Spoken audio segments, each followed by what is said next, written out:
Shalom Bapak Ibu jemaat yang dikasihi dan mengasihi Tuhan. Kita bersyukur karena Tuhan boleh menyertai dan memberkati kita sampai saat ini. Mari kita datang kepadanya.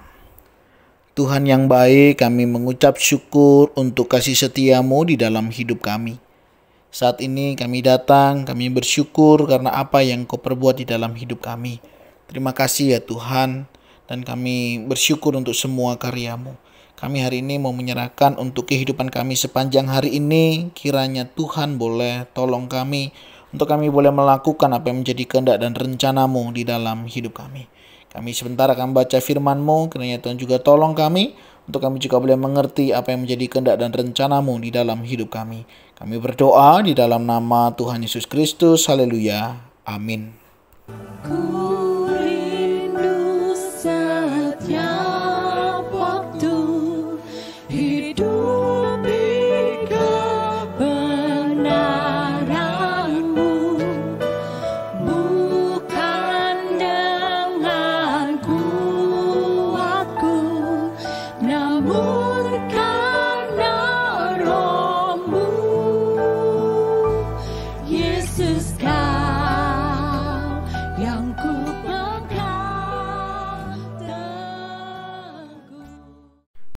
Ayat firman Tuhan yang menjadi renungan kita hari ini terambil dari 1 Korintus 12 ayat yang ke-14.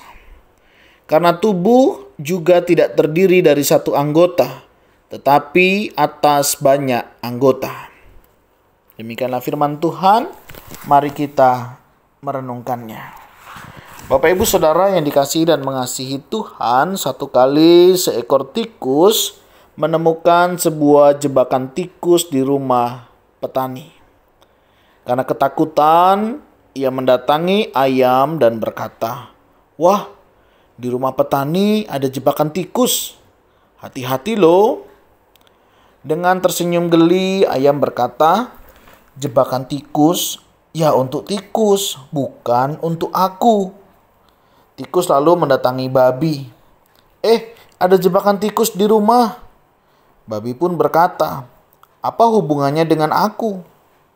Karena merasa kecewa, tikus datang ke sapi yang sedang mengunyah rumput. Ketika mendengar cerita tikus, sapi tertawa terbahak-bahak. "You itu kurang kerjaan. Mengapa harus memberitahu aku? Kamu yang harus hati-hati, bukan aku." Malam harinya terjadi keributan di rumah petani. Rupanya ada seekor ular yang ekornya masuk ke jebakan itu dan berusaha meloloskan diri. Istri petani terbangun dan langsung ke dapur untuk mengecek apa yang terjadi. Begitu menginjakkan kaki ke dapur, kakinya dipanggut ular. Petani mencoba membawa istrinya untuk diobati. Keesokan harinya istrinya mengalami demam tinggi. Petani memotong ayam untuk membuat sup. Karena lukanya semakin parah, banyak tetangga yang datang. Petani harus memotong babi untuk memberi suguhan. Beberapa hari kemudian istri petani itu meninggal dan banyak yang melayat. Untuk menjamu mereka, petani itu menyembelih sapinya. Saudara, hal yang sama bisa terjadi di dalam kehidupan kita. Ketika kita seringkali ada rekan kita, sahabat kita, orang-orang di sekitar kita mengalami masalah. Dan seringkali kita seperti yang itu tadi. Ya, kita cuek, kita tidak peduli. Emangnya gue pikirin, pekerjaan saya saja masih banyak, pergumulan saya juga masih banyak. Terkadang kita lupa bahwa hal ini bisa sangat berdampak di dalam kehidupan kita. Misalnya seseorang yang bekerja di kantor. Seringkali ada rekan sekerja yang punya masalah. Kita tidak peduli kepada mereka.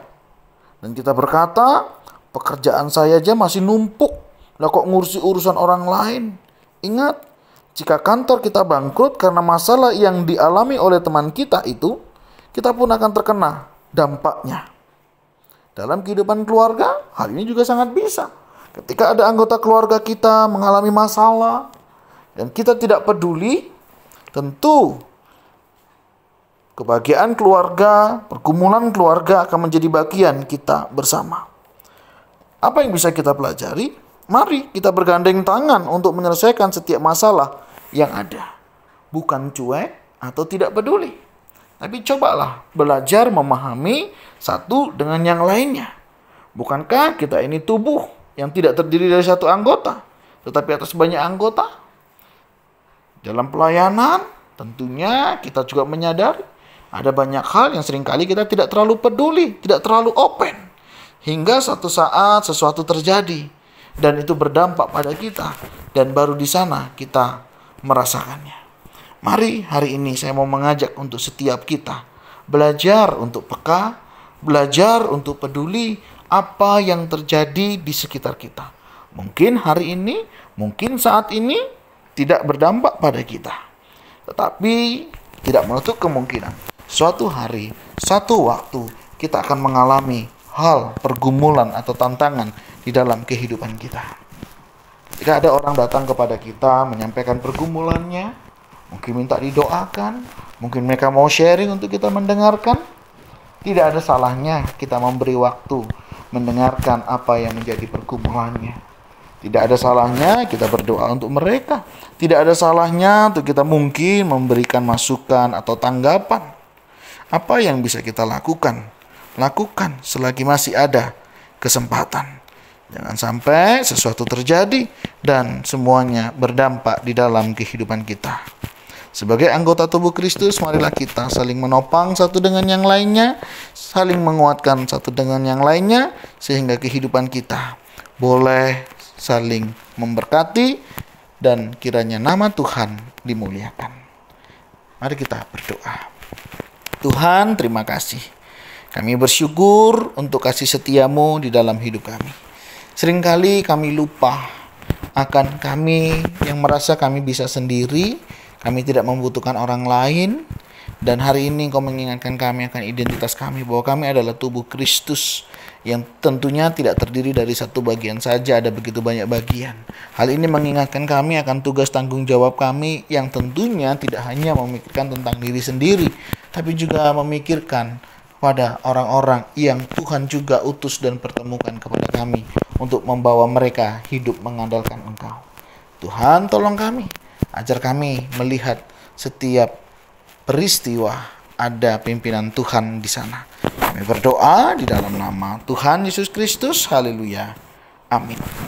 Demikianlah renungan kita hari ini. Kiranya boleh menjadi berkat, dan mari kita belajar untuk peka dan peduli akan apa yang ada di sekitar kita. Tuhan Yesus memberkati.